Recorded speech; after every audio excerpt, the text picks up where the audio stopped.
Hi ಎಲ್ಲ ನಮಸ್ಕಾರ, welcome back to my YouTube channel Gagana DN ಕನ್ನಡತಿ. ಯಾರೇ ಸಬ್ಸ್ಕ್ರೈಬ್ ಮಾಡ್ಕೊಂಡು ನಂಗೆ ವೀಡಿಯೋ ನೋಡ್ತಿದ್ದೀರಾ, ಬೇಗ ಸಬ್ಸ್ಕ್ರೈಬ್ ಮಾಡ್ಕೊಳ್ಳಿ. ವೀಡಿಯೋ ಇಷ್ಟ ಆದರೆ ಲೈಕ್ ಮಾಡಿ. ಬನ್ನಿ ವೀಡಿಯೋ ಸ್ಟಾರ್ಟ್ ಮಾಡೋಣ. ಇವತ್ತಿನ ವೀಡಿಯೋದಲ್ಲಿ ನೀವೇನು ನೋಡ್ಬೋದು ಅಂತಂದರೆ, ಯೂಟ್ಯೂಬಲ್ಲಿ ನೋಡ್ತಾ ಇರ್ತೀರೋ ವೀಡಿಯೋ ಅಂದರೆ ಇನ್ಸ್ಟಾಗ್ರಾಮ್ ಫೇಸ್ಬುಕ್ಕಲ್ಲಿ ಕಂಪೇರ್ ಮಾಡಿದ್ರೆ ಯೂಟ್ಯೂಬಲ್ಲಿ ಕಮ್ಮಿ ಡಾಟಾ ಎಳೆಯುತ್ತೆ ಅಂತ. ಆದರೂ ಇದರಲ್ಲಿ ಜಾಸ್ತಿ ಡಾಟಾ ಎಳೀತಿದೆ ಅಂತ ಅಂದರೆ ಇದಕ್ಕೊಂದು ಒಳ್ಳೆ ಸಜೆಷನ್ ಕೊಡ್ತಾ ಇದ್ದೀನಿ.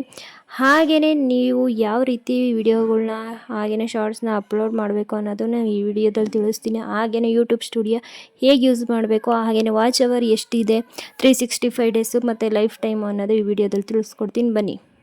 ಹೌ ಟು ಅಪ್ಲೋಡ್ ವೀಡಿಯೋ ಮತ್ತು ಶಾರ್ಟ್ಸ್ ಅಂತ ಬಂದರೆ ನಿಮಗೆ ಫಸ್ಟ್ ಸ್ಟೆಪ್ಪಲ್ಲಿ ನಾನು ಹೇಳ್ಕೊಡ್ತಾ ಇರೋದು, ನೀವು ಯೂಟ್ಯೂಬ್ನ ಓಪನ್ ಮಾಡಿದ ತಕ್ಷಣ ನಿಮಗೆ ಪ್ಲಸ್ ಮಾರ್ಕ್ ಸಿಂಬಲ್ ಸಿಗುತ್ತೆ. ಆ ಪ್ಲಸ್ ಮಾರ್ಕ್ ಓಪನ್ ಮಾಡಿದ ತಕ್ಷಣ ವೀಡಿಯೋ, ಶಾರ್ಟ್ಸ್, ಲೈವ್ ಹಾಗೆ ಪೋಸ್ಟ್ ತೋರಿಸುತ್ತೆ. ನೀವು ಶಾರ್ಟ್ಸ್ನ ಕ್ಲಿಕ್ ಮಾಡಿದ್ರಲ್ಲಿ ವೀಡಿಯೋಗಳನ್ನ ನೀವು ರೆಡಿ ಮಾಡಿ ಎಡಿಟ್ ಮಾಡಿ ಇಟ್ಕೊಂಡಿರೋ ವೀಡಿಯೋಗಳು ಸಿಗುತ್ತೆ. ಸೆಲೆಕ್ಟ್ ಆದಮೇಲೆ ನಿಮ್ಗೆ ನೆಕ್ಸ್ಟ್ ಆಪ್ಷನ್ ಸಿಗುತ್ತೆ. ನಿಮ್ಗೆ ಅದಕ್ಕೆ ಮ್ಯೂಸಿಕ್ ಆಲ್ರೆಡಿ ನೀವೇ ಆ್ಯಡ್ ಮಾಡಿದ್ದೀರಾ ಅಂತ ಅಂದರೆ, ಇಲ್ಲ ಅಂದರೆ ಆ್ಯಡ್ ಮ್ಯೂಸಿಕ್ ಅಂತ ಇದರಲ್ಲೇ ಸಿಗುತ್ತೆ. ಆ್ಯಡ್ ಮ್ಯೂಸಿಕ್ ಹೋದರೆ ನಿಮಗೆ ಕನ್ನಡ, ಹಿಂದಿ, ತೆಲುಗು ಯಾವ್ದು ಬೇಕೋ, ಯಾವ ಭಾಷೆಯಲ್ಲಿ ಬೇಕೋ ನೀವು ಅದರಲ್ಲಿ ಹಾಕ್ಕೊಂಡು ಅಪ್ಲೋಡ್ ಮಾಡ್ಬೋದು. ನೆಕ್ಸ್ಟ್ ಆದಮೇಲೆ ಆ್ಯಡ್ ಟೆಕ್ಸ್ಟ್ ಅಂತ ಅಂದರೆ ನಿಮಗೆ ಅದರ ವೀಡಿಯೋಗೆ ರಿಲೇಟೆಡ್ ಯಾವ್ದು ಬೇಕೋ ನಿಮಗೆ ಟೆಕ್ಸ್ಟ್ ಅದನ್ನು ಕೂಡ ಹಾಕೋಬೋದು. ನೆಕ್ಸ್ಟ್ ನೀವು ಇದರಲ್ಲಿ ಅಂದರೆ ಶೆಡ್ಯೂಲ್ಸ್ ಮಾಡ್ಕೋಬೋದು. ನಿಮ್ಗೆ ಯಾವಾಗ ಬೇಕೋ ಆ ಟೈಮಿಂಗ್ಸಲ್ಲಿ ಅಪ್ಲೋಡ್ ಮಾಡೋಂಗೆ. ಪ್ರೈವೇಟ್ ಬೇಕೋ ಪ್ರೈವೇಸಿ ಮತ್ತು ಪಬ್ಲಿಕ್ ಬೇಕೋ ಅನ್ಲಿಸ್ಟ್ ಬೇಕೋ, ನಿಮ್ಗೆ ಯಾವ್ದು ಬೇಕೋ ಸೆಲೆಕ್ಟ್ ಮಾಡ್ಕೋಬೇಕು. ಮತ್ತು ಕಮೆಂಟ್, ನಿಮಗೆ ಕಮೆಂಟ್ ಬೇಕು ಅಂತಂದರೆ ಆನ್ ಮಾಡ್ಕೊಳ್ಳಿ, ಇಲ್ಲಾಂದರೆ ಆಫ್ ಮಾಡ್ಕೊಳ್ಳಿ. ಸೆಲೆಕ್ಟ್ ಆಡಿಯನ್ಸ್ ಅಂತ ಬಂದರೆ ನೀವು no it's not made for kids ಅಂತ ಸೆಲೆಕ್ಟ್ ಮಾಡ್ಕೋಬೇಕು. ಎಲ್ಲ ಏಜ್ನವರು ನೋಡ್ಬೋದು. ನೆಕ್ಸ್ಟ್ ನಾನು ಇದನ್ನು ಡ್ರಾಫ್ಟ್ಗೆ ಹಾಕ್ತಾ ಇದ್ದೀನಿ. ನಿಮಗೆ ಅಲ್ಲಿ ಕ್ಯಾಪ್ಷನಲ್ಲಿ ಯಾವ್ದು ಬೇಕೋ ಅದು ಹಾಕೊಬೋದು ನೀವು. Let's go. ಸೆಕೆಂಡಾಗಿ ನಿಮ್ಗೆ ಹೇಳ್ಕೊಡ್ತಾ ಇರೋದು, ನಾನು ಯೂಟ್ಯೂಬಲ್ಲಿ ಡಾಟಾ ಸೇವ್ ಮೋಡಲ್ಲಿ ಯಾವ ರೀತಿ ನಾವು ಯೂಟ್ಯೂಬ್ನ ಯೂಸ್ ಮಾಡ್ಬೋದು ಅಂತ. ಅಂದರೆ ಇನ್ಸ್ಟಾಗ್ರಾಮು ಫೇಸ್ಬುಕ್ಕಿಂಗ್ ಕಂಪೇರ್ ಮಾಡಿದ್ರೆ ಯೂಟ್ಯೂಬು ಡಾಟಾ ಎಳೆಯೋದ್ರಲ್ಲಿ ಕಮ್ಮಿ ಅಂತ ನಾವು ನೋಡ್ತಿರ್ತೀವಲ್ಲ. ಯೂಟ್ಯೂಬ್ಗೆ ಹೋಗಿ ಅಲ್ಲಿ ಸೆಟ್ಟಿಂಗ್ಸ್ಗೆ ಹೋದರೆ ಅಲ್ಲಿ ಡಾಟಾ ಸೇವಿಂಗ್ ಅಂತ ಆಪ್ಷನ್ ಇರುತ್ತೆ. ಡಾಟಾ ಸೇವಿಂಗ್ ಹೋದರೆ ನಿಮ್ಗಲ್ಲಿ ಡಾಟಾ ಸೇವರ್ ಮೋಡ್ ಅಂತ ಇರುತ್ತೆ. ಅದನ್ನು ಆನ್ ಮಾಡಿಕೊಂಡ್ರೆ ನಿಮಗೆ ಆಲ್ಮೋಸ್ಟ್ ಎಲ್ಲ ವೀಡಿಯೋಗಳು ಡಾಟಾ ಸೇವರಲ್ಲಿ ನೀವು ನೋಡ್ಬೋದು. ಡಾಟಾನು ಸೇವ್ ಆಗುತ್ತೆ. ಹಾಗೆಯೇ ಸಂಜೆವರೆಗೂ ಕೂಡ ಡಾಟಾ ಯೂಸ್ ಮಾಡ್ಬೋದು.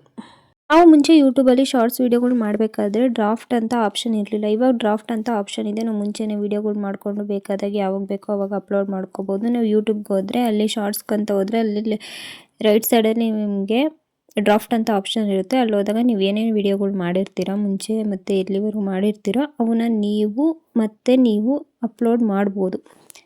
ನಾವು ಯೂಟ್ಯೂಬಲ್ಲಿ ಗೊತ್ತಿದ್ದು ಗೊತ್ತಿಲ್ಲದೇ ನಾವು ಸಬ್ಸ್ಕ್ರೈಬರ್ಸ್ನ ಮಾಡ್ಕೊಂಬಿಟ್ಟಿರ್ತೀವಿ. ಅಂದರೆ ಇವಾಗ ವೀಡಿಯೋಗಳು ನೋಡಬೇಕಾದ್ರೆ ಆಟೋಮೆಟಿಕ್ಕಾಗಿ ಹಂಗೆ ಸಬ್ಸ್ಕ್ರೈಬ್ ಆಗಿರುತ್ತೆ. ಅವರು ನಮಗೆ ಅಷ್ಟು ಯೂಸ್ ಇರೋಲ್ಲ.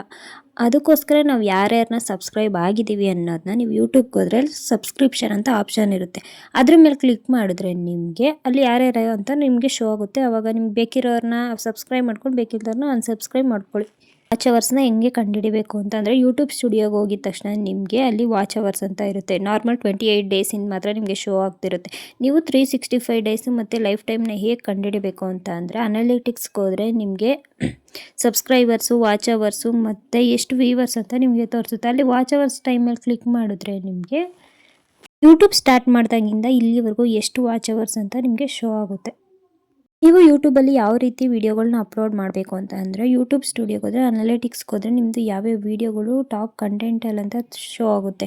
ಆ ಕಂಟೆಂಟಲ್ಲಿ ನೀವು ಅದೇ ಥರ ವೀಡಿಯೋಗಳನ್ನ ಮತ್ತೊಮ್ಮೆ ಮಾಡಿ ನೀವು ಅಪ್ಲೋಡ್ ಮಾಡೋದ್ರಿಂದ ವೀಡಿಯೋಗಳು ಅಪ್ಲೋಡ್ ಆಗಿ ತುಂಬ ಚೆನ್ನಾಗಿ ವ್ಯೂ ಬರುತ್ತೆ. ಹಾಗೆ ವೈರಲ್ ಕೂಡ ಆಗುತ್ತೆ.